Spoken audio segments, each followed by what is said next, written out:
Hey everyone, welcome back to another episode of The Other Side of the Struggle. Today we're getting into the difference between a narcissist and an avoidant. Now, one thing I really do want to make very clear though, before I get into this, is I don't love giving labels to people.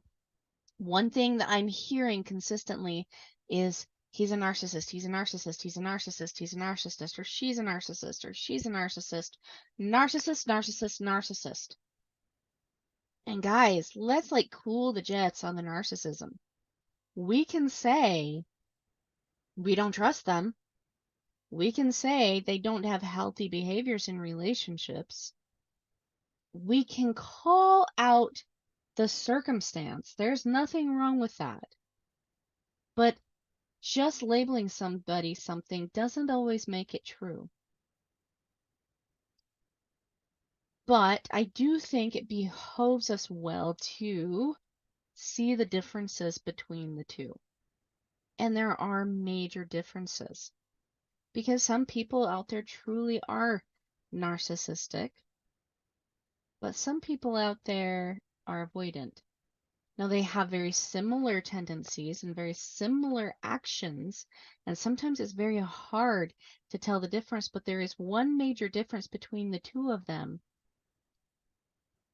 and I'll explain that in just a minute. So, let's dive into this. First of all, let's talk about why I think so many people are labeling people as narcissists. Labels give us the ability to understand people better, at least to our mind. It gives us something that we can trust. And I think especially in women. I know for myself, I have had a lot of friends, especially when I was in the dating field, who would talk to me about a guy that had asked me out or a guy that I was considering dating. And they often had labels for this guy: narcissist, avoidant, player. Or maybe he was ambitious. Maybe he was a nice guy. Maybe he was the guy that everybody wanted. There was always some type of label, and it gave me, and I think it does this a lot of times for other women too, a sense of what to trust and what not to trust because of somebody else's experiences.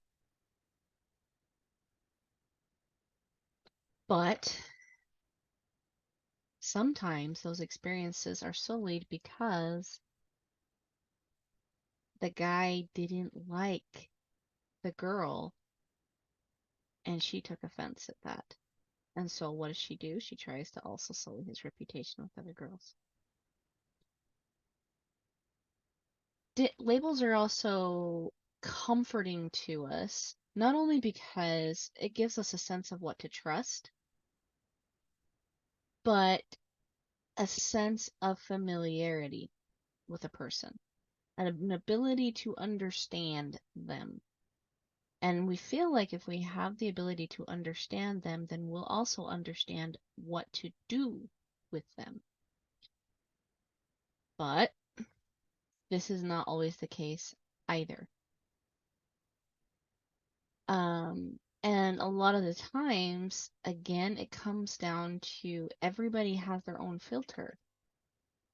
Similar to the girl who was rejected by the guy, and so she decided to become vindictive and turn every girl she could think of against him. Everybody has a filter. What they may perceive as bad can also simply just be something different. That person protecting themselves, or maybe that person's not interested, or maybe, like, there's so many maybes in the air. So labels aren't necessarily good. However, circumstances do make a difference. Perhaps he's forgotten many dates with you. Or perhaps he's not taking you on dates like he needs to be should you be married. Perhaps he's not wise with finances because he's always so worried about paying off debt or always getting into debt. Both of them can be very bad. Maybe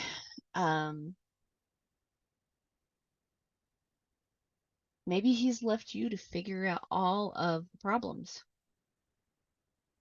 because it's just too much for him. Or maybe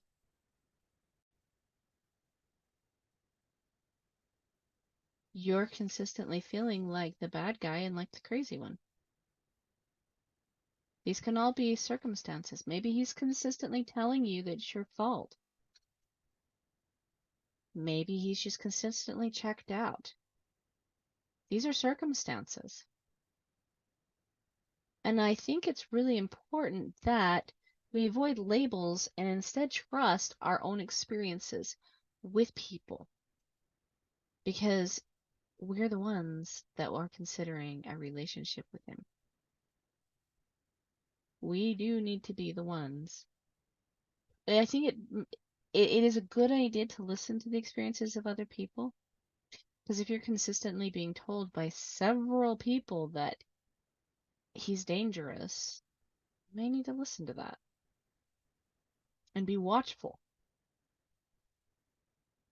But you are the one that is considering the relationship. You are the one that is considering doing anything with this person, connecting in some way.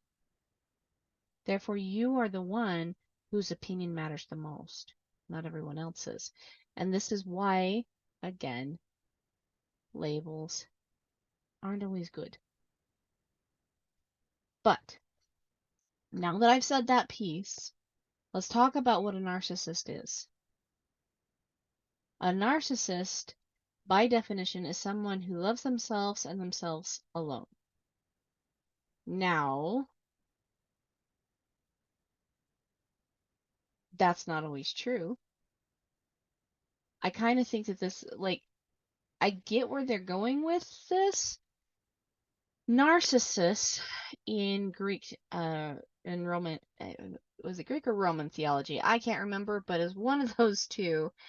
Um, he was someone who was absolutely beautiful. People consistently fell in love with him. And it wasn't until he saw his own reflection that he looked and that he could not move. He immediately fell in love with himself, and would not leave the water or his reflection, and so he just died there, right? Kind of an interesting story. Talk about dying on a hill. But narcissists are really into a lot of self-preservation. But the problem is they take it to a whole new extreme. Everybody else has to be the problem. Everybody else is wrong. Everybody else is showing up inappropriately, but they themselves do nothing wrong. That is one characteristic of a narcissist, but it's also a characteristic of the avoidant. They often deflect what they are doing onto someone else. And oftentimes those are the people that are closest to them, aka you. Now, another thing about a narcissist. Sometimes they're just freaking not nice. They get you They try to get into your head and gaslight you and get you to believe all of these things that you know are not true. Your experience is very different, but they try to get you to disbelieve it. They play mind games because, again, nothing can get in and break their self-preservation. They avoid truth. They lie.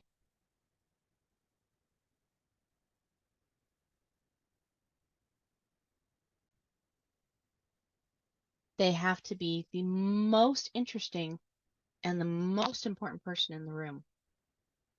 They are constantly going to be the ones that look like the good guy. But one of the biggest things that narcissists do is they lack empathy.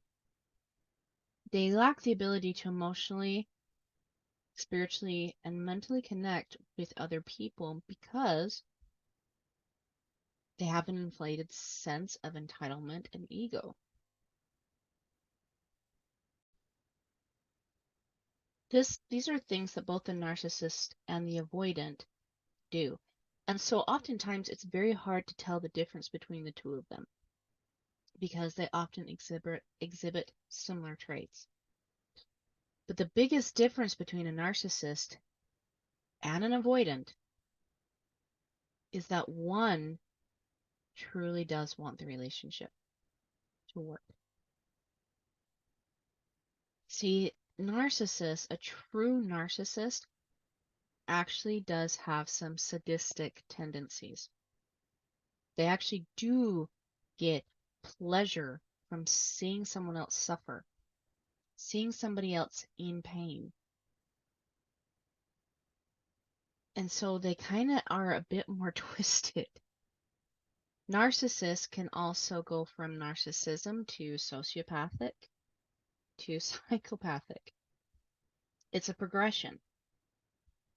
But the avoidant, on the other hand, this is a person who, like, they've both been deeply wounded, but the avoidant actually does care about how their actions affect other people.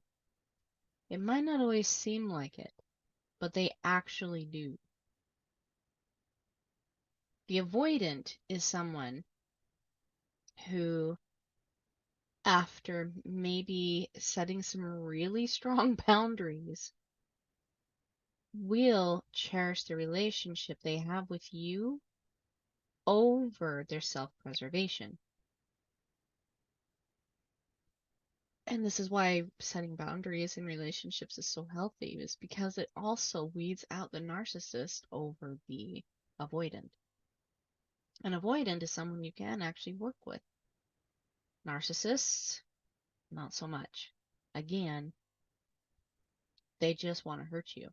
And oftentimes, when they realize that the person is no longer able to be manipulated, coerced, abused, gaslit, tore down, and hurt by their actions, and they're not able to get their kicks and giggles at the expense of others, unfortunately,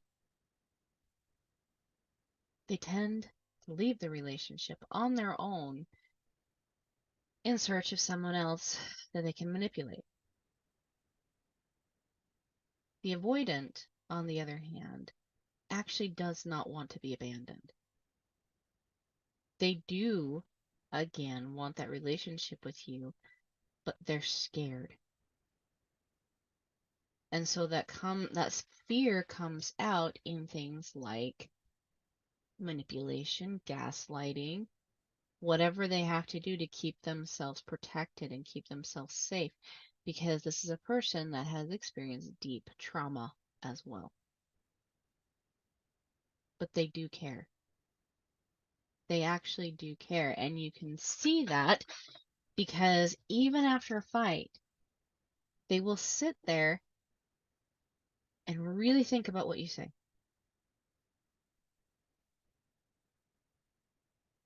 They will try to change. They will try to be open and honest and vulnerable with you. And it might take, again, some fighting or contention or a confrontation. But eventually, they do want to try to come to the truth. They don't do the things that they do because they want to see you suffer. They do it because they themselves are suffering.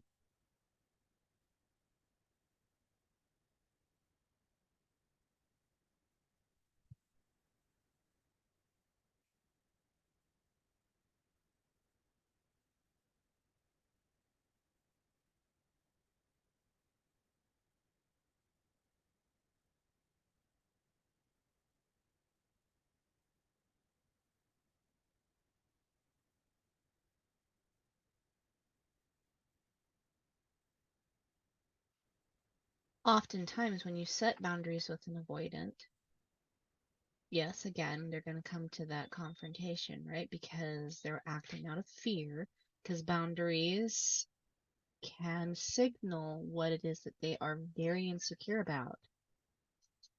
But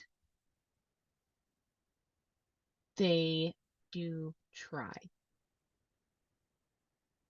They try to get the help. They try to get better. They tend to learn to relax with you because they start to realize that boundaries actually help them feel safe in the relationship with you. They know what to expect with you. And that is one of the reasons why an avoidant actually does tend to start feeling very safe with boundaries, is because they know what to expect. Without boundaries, they don't know what to expect. And it puts them in complete and utter control of the relationship, which actually terrifies them, and that's why they make such a messy job of it.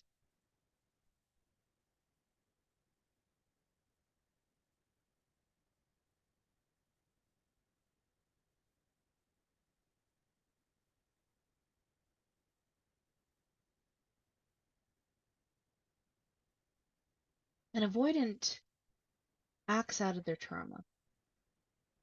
A narcissist does too, to some extent, but the avoidant will acknowledge that they have trauma. The narcissist says you're the trauma, you're the problem. That they have nothing to gain. That they're just being nice to you. That you're never going to get better than them. And it's a consistent dig after dig after dig, just because they want to see you go crazy.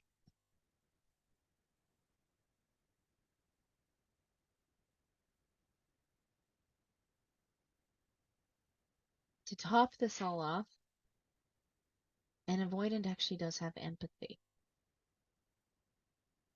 They might have a lot of guilt, they might have a lot of shame, they're very confused and scared.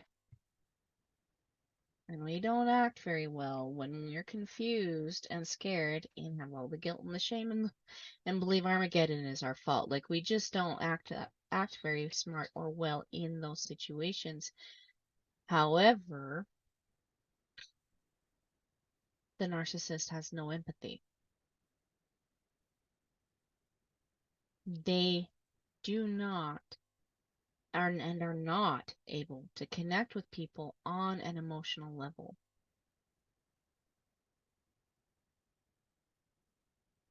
And they truly do it because they want to get some type of a reaction out of you that makes them finally feel some sense of joy. Because That reaction means that they have some type of control over you, and that is what they are seeking. It is not a relationship. It is that they are seeking control over another person. That is what makes them feel like they have a purpose. That is what makes them feel like they are alive.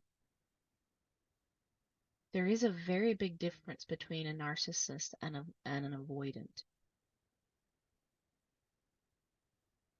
And this is also, I think, why we need to be careful how we label people. And especially, we need to be careful with not trusting ourselves. Because people who don't trust themselves do tend to fall more prey to narcissists than they do the avoidant. Remember, this is what narcissists look for. They look for people who can be manipulated. And people who can be manipulated usually do not have a high sense of self-trust. These are people that have had deep wounds before, who have been traumatized. They prey upon that. But the avoidant actually does care. They do see the good in you.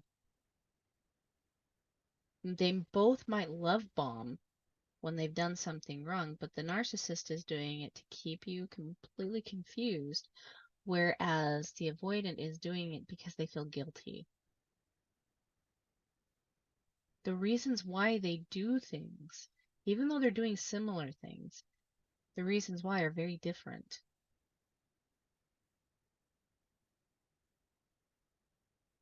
The other thing, too, is they will prey upon a person who does not have very strong boundaries. So, how do you know if it's a narcissist or not? Set boundaries. Have confidence. Know who you are. This is one of the most important things when it comes to relationships, is knowing yourself first and liking that person. Because when you have your own back, my loves, you are far less likely to step into major relationship trauma with a narcissist, because you won't put up with it. This is part of the reason why I want to get in and help people. People who have self-confidence in themselves, who do have their own back, but are very humble about it. They recognize, like, having your own back is not believing that you have nothing to gain, you have nowhere else to grow, that you are perfect already. That's on the narcissistic side, right? We're not narcissists. People that do have their own back, though, do realize and recognize that they have growth to do, but they say it's possible to grow. They don't look at all the growth they have to do and get overwhelmed by it and be like, ah, it'll never happen. No, they know that they'll do it. They're proud of themselves and their achievements, and so therefore they continue to move forward. Or maybe they're just starting out their achievement journey and they realize that they're worth the effort that they put in for themselves. Narcissists look for people who have a habit of self-betraying themselves. Those who do not leave themselves behind often do not fall victim to narcissists. Because a person with a boundary, or people with boundaries, are terrifying to narcissists.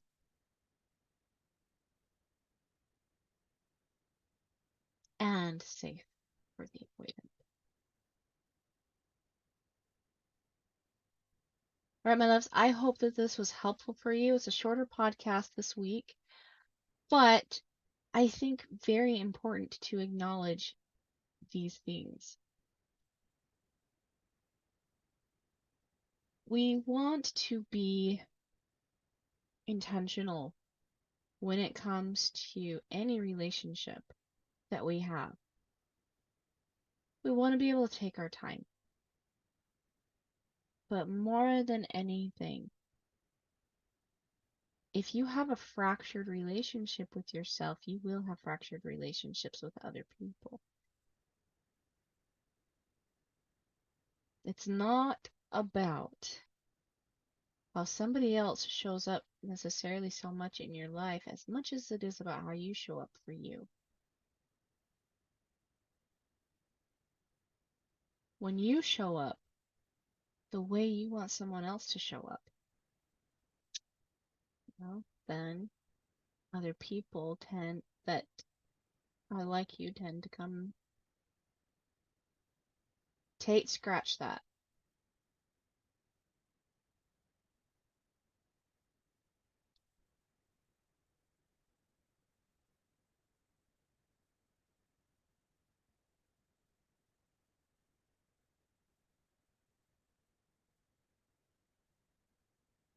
Having your own back is always a good idea because it will call to you people who also want to have your back and people who have their own back too.